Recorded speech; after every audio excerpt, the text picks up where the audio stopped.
அஸ்ஸலாமு அலைக்கும் guys, welcome to ரம்லாஸ் kitchen. நான் இன்னைக்கு என்ன ப்ரிப்பேர் பண்ணி காமிக்க போகிறேன்னா, நான் லாஸ்ட் வீடியோலேயே சொல்லியிருந்தேன், அதாவது நான் கப்சா ரைஸ் வீடியோலேயே சொல்லியிருந்தேன், நெக்ஸ்ட் வீடியோவில் கப்சா ரைஸ் கூட சர்வ் பண்ணிக்கிட்டு சலட் ரெசிபியை அப்லோட் பண்ணுறேன் அப்படின்ட்டு.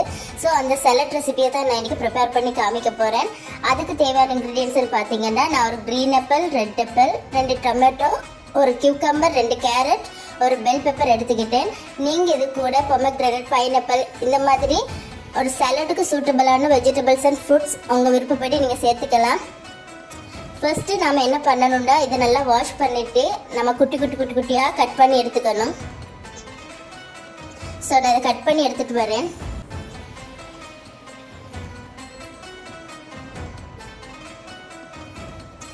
பார்த்தீங்கன்னா நான் சூப்பராகவே எல்லா வெஜிடபிள் அண்ட் ஃப்ரூட்ஸையும் கட் பண்ணியாச்சு.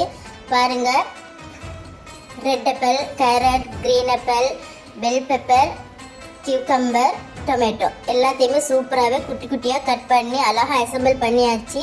இப்போ நம்ம சலடை ப்ரிப்பேர் பண்ணிட வேண்டியது தான். சலட் எப்படி ப்ரிப்பேர் பண்ணணும்டா, ஃபஸ்ட்டு இந்த மாதிரி ஒரு மிக்சிங் பவுல் எடுத்து வச்சுக்கணும். இதில் இப்போ கர்ட் ஆட் பண்ணிக்கணும். கர்ட் நான் ஒரு 100 கிராம் அளவு ஆட் பண்ணிக்கிறேன். நீங்கள் எந்த அளவுக்கு எடுத்துக்கிறீங்களோ ஃப்ரூட்ஸ் அண்ட் வெஜிடபிள்ஸ், அதுக்கு தகுந்த மாதிரி கூட்டி குறைச்சி எடுத்துக்கோங்க. இந்த மாதிரி கர்ட் ஆட் பண்ணதுக்கு அப்புறமா நான் இது கூடவே ஸ்பைஸ் மயோனத்தை ஆட் பண்ணிக்கிறேன். அதுவுமே ஒரு கர்ட் நாம் ஆட் பண்ண கர்ட்டுக்கு ஈக்குவலான ஒரு மெஷரிங்கில் நான் சேர்த்துக்கிறேன். சேர்த்துட்டு இது கூடவே கொஞ்சமாக உப்பும் சேர்த்துட்டு இது இப்போ ஒரு விஸ்க் இல்லைனா ஃபோக் யூஸ் பண்ணி இந்த மாதிரி நல்லா அடிச்சு எடுத்துக்கணும். அதாவது நம்ம ரைத்தாலாம் ப்ரிப்பேர் பண்ணுறதுக்கு கர்டை எந்த அளவுக்கு க்ரீமியாக அடிச்சுக்கொள்வோமோ அதே ஸ்டேஜுக்கு நம்ம இதை சூப்பராக க்ரீமியாக இந்த மாதிரி நம்ம மிக்ஸ் பண்ணி எடுத்துக்கணும்.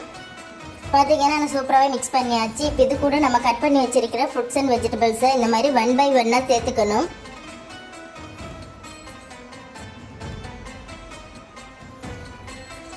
இந்த மாதிரி சேர்த்ததுக்கு அப்புறமா இந்த மாதிரி நம்ம லேசாக அப்படியும் இப்படியுமே பரட்டி விட்டுட்டோம்னா நம்மளுக்கு சூப்பரான சாலட் ரெசிபி ரெடி ஆகிடும்.